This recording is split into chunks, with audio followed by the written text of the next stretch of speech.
Hello everyone, নতুন একটা মজার রেসিপি নিয়ে হাজির হয়েছি। মাছ মাংসের রেসিপি তো অনেক দেখালাম, এজন্য এবার ডাল আর ডিম দিয়ে দুর্দান্ত টেস্টের একটি মজার রেসিপি নিয়ে হাজির হয়েছি। আজকে আমি তৈরি করে দেখাবো মসুরের ডাল আর ডিম দিয়ে অসাধারণ টেস্টের একটি রেসিপি, যেটি মাছ মাংসের টেস্টকেও হার মানাবে। প্রথমে 1 কাপ ডালকে খুব সুন্দরভাবে ধুয়ে পরিষ্কার করে নিয়েছি। এবার ডালগুলো সিদ্ধ করে নেওয়ার জন্য প্রেসার কুকারের ভেতরে দিয়ে দিলাম আর সামান্য পরিমাণ হলুদ দিয়ে দিলাম। এবার 2 থেকে 3টা সিটি দিয়ে নেব, তাহলে ডালগুলো খুব সুন্দরভাবে সেদ্ধ হয়ে যাবে। আপনারা চাইলে কড়াইয়েও খুব সুন্দরভাবে মসুরের ডালগুলোকে সেদ্ধ করে নিতে পারবেন। এবার ডিমগুলো খুব সুন্দরভাবে মেখে নিতে হবে, এজন্য খুব সামান্য পরিমাণ লবণ, হলুদ, কাঁচামরিচ আর সামান্য পরিমাণ পেঁয়াজ কুচি দিয়ে দিলাম। এবার খুব সুন্দরভাবে চামচ দিয়ে ডিমগুলোকে ভালো করে মেখে নিতে হবে।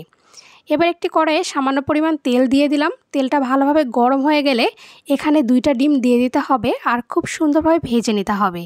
ডিমগুলো ভেজে নেওয়ার সময় সামান্য পরিমাণ তেল একটু বেশি দিলে ডিমগুলো খুব সুন্দরভাবে ফুলে উঠবে। এবার ডিমগুলো খুব সুন্দরভাবে এপিট ওপিট করে ভেজে নিয়েছি। এবার ছোট ছোট করে ডিমগুলোকে কেটে নিতে হবে।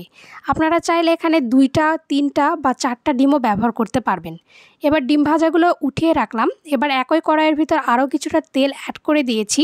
এবার এখানে দিয়ে দিলাম 2টা পেঁয়াজ কুচি। পেঁয়াজ কুচিগুলোকে খুব সুন্দরভাবে তেলের ভিতর ভেজে নিতে হবে। এবার এখানে কয়েকটা গোটা জিরা ফোড়ন দিয়ে দিলাম, এতে করে দারুণ সুন্দর একটা ফ্লেভার আসবে। এবার খুব সুন্দরভাবে নাড়াচাড়া করে পেঁয়াজগুলোকে ব্রাউন কালার করে ভেজে নিতে হবে। এ পর্যায়ে এখানে অ্যাড করে দিতে হবে রসুন আর আদা পেস্ট। এগুলোকেও খুব সুন্দরভাবে ভেজে নিতে হবে, এতে করে আদার যে কাঁচা গন্ধ রয়েছে সেটা চলে যাবে। এবার খুব সুন্দরভাবে আদা, রসুন আর পেঁয়াজগুলোকে ভেজে নিয়েছি। এ পর্যায়ে এখানে গুঁড়া মশলাগুলো অ্যাড করে দিতে হবে। সামান্য পরিমাণ হলুদের গুঁড়া, শুকনো মরিচের গুঁড়া আর সামান্য পরিমাণ জিরা গুঁড়া এখানে অ্যাড করে দিয়েছি। এবার মশলাগুলো যাতে পুড়ে না যায়, এজন্য খুব সামান্য পরিমাণ জল এখানে অ্যাড করে দিলাম। এবার ভালোভাবে মশলাটা কষিয়ে নিতে হবে। মশলা থেকে যখন তেল ছেড়ে দিয়েছে, এ পর্যায়ে আগে থেকে সেদ্ধ করে নেওয়া ডালগুলো এখানে অ্যাড করে দিয়েছি আর প্রেসার কুকারটা ধুয়ে সামান্য পরিমাণ জল এখানে অ্যাড করে দিয়েছি। পরিমাণ মতো লবণ এখানে অ্যাড করে দিতে হবে আর আগে থেকে যে ডিমগুলো ভেজে নিয়েছিলাম ডিমগুলো এখানে দিয়ে দিলাম আর ফ্লেভারের জন্য 3টা কাঁচামরিচ এখানে অ্যাড করে দিয়েছি।